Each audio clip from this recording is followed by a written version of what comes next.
नमस्कार दोस्तों यदि कोई व्यक्ति दूसरे व्यक्ति की बिना किसी अनुमति के उसका फोन या कोई भी प्राइवेसी चेक करता है या फिर आघात करता है तो इसका कानूनी कार्रवाई क्या हो सकती है। तो दोस्तों भारत में किसी भी व्यक्ति की निजता यानी कि प्राइवेसी का उल्लंघन करना गैर कानूनी है। अगर कोई व्यक्ति बिना किसी अनुमति के आपका फोन चेक करता है, आपकी कॉल रिकॉर्डिंग सुनता है, चैट पढ़ता है, आपकी किसी भी व्यक्तिगत जानकारी को देखता है या फिर पब्लिश करता है, तो यह आईटी एक्ट 2000 यानी और भारतीय दंड संहिता आईपीसी के तहत अपराध हो सकता है।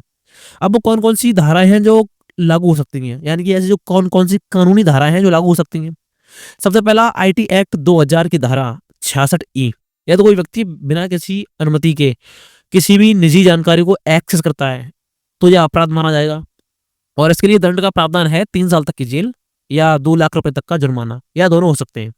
दूसरा आईटी एक्ट की धारा 72, अगर कोई व्यक्ति किसी की गोपनीय जानकारी को बिना किसी अनुमति के एक्सेस करता है या उसे किसी अन्य व्यक्ति को बताता है, तो यह अपराध हो सकता है। इसके लिए दंड का प्रावधान है 2 साल तक की जेल या 1 लाख रुपए तक का जुर्माना, या फिर दोनों हो सकते हैं।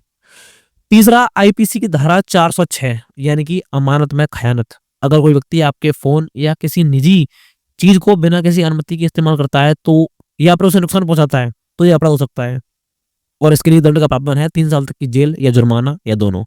चौथा है आईपीसी की धारा 509 यानी कि महिला की निजता का उल्लंघन, अगर कोई महिला की निजी जानकारी बिना किसी अनुमति के देखता है या साझा करता है, तो यह अपराध होगा और इसके लिए 1 साल तक की जेल और जुर्माना है।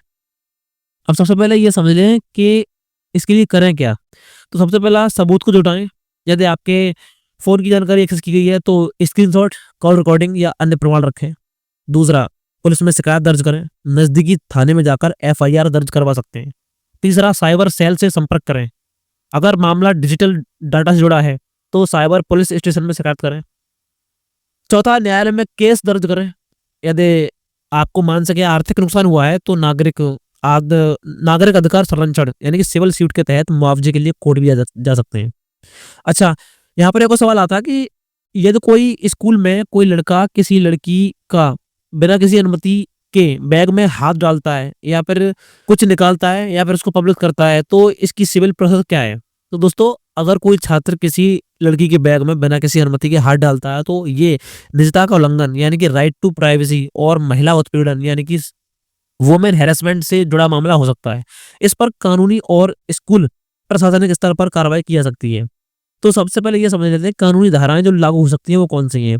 तो पहला है आईपीसी की धारा 354, ये कहता है कि किसी भी महिला की मर्यादा को भंग करना। यदि कोई व्यक्ति किसी लड़की के सामान को बिना किसी अनुमति के छूता है या उसे छेड़छाड़ करता है तो यह महिला की मर्यादा का उल्लंघन माना जाएगा और इसके लिए दंड का प्रावधान है 2 साल तक की जेल और जुर्माना, या दोनों हो सकते।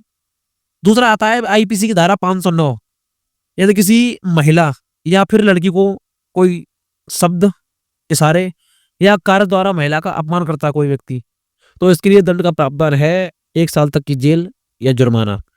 तीसरा आता है पॉक्सो एक्ट 2012 यानी कि 2012, यदि किसी लड़की की उम्र 18 साल से कम उम्र की है तो किसी भी नाबालिग लड़की के खिलाफ ऐसा कृत्य यौन उत्पीड़न यानी कि सेक्सुअल हैरेसमेंट की श्रेणी में आ सकता है यदि आप ऐसा करते हो तो, और पॉक्सो एक्ट के तहत आपको 3 साल तक की जेल भी हो सकती है।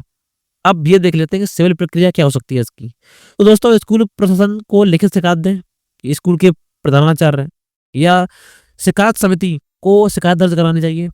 दूसरा, स्कूल आरोपी छात्र पर अनुशासनात्मक कार्रवाई कर सकता है, जैसे कि सस्पेंशन, माता पिता को बुलाना, काउंसलिंग आदि। दूसरा आता है इसमें महिला आयोग या चाइल्ड प्रोटेक्शन की कमेटी। तो दोस्तों, आज के लिए बस इतना ही, मिलते हैं नेक्स्ट वीडियो में। तब तक के लिए धन्यवाद। पढ़ते रहिए, बढ़ते रहिए।